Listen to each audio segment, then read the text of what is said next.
Vraiment une plaie un peu à la correction de copie.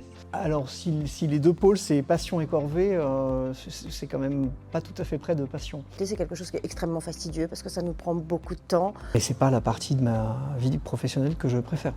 Pas du tout. Il y a beaucoup d'élèves qui regardent pas.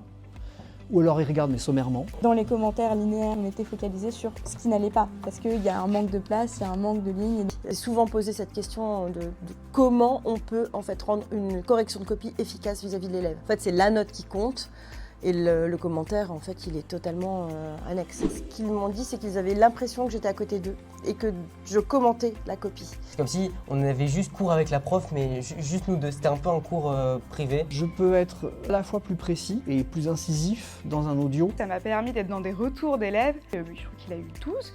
Je lui dis, mais j'ai eu plaisir à la lire. Et il était super content de son retour aussi également. Et il l'a vraiment pris avec joie. Ils se sentent encouragés.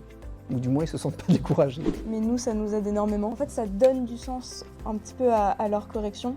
Ça permet de l'approfondir et de nous vraiment comprendre pourquoi on a eu telle ou telle note. Je les voyais tourner les pages, revenir et regarder. Et je me suis dit, bon bah là, c'est gagné en fait. J'ai vu, sans que je leur ai demandé, beaucoup d'élèves, copie en main, écouteurs sur les oreilles, commencer à prendre des notes par rapport à ce que je leur dis.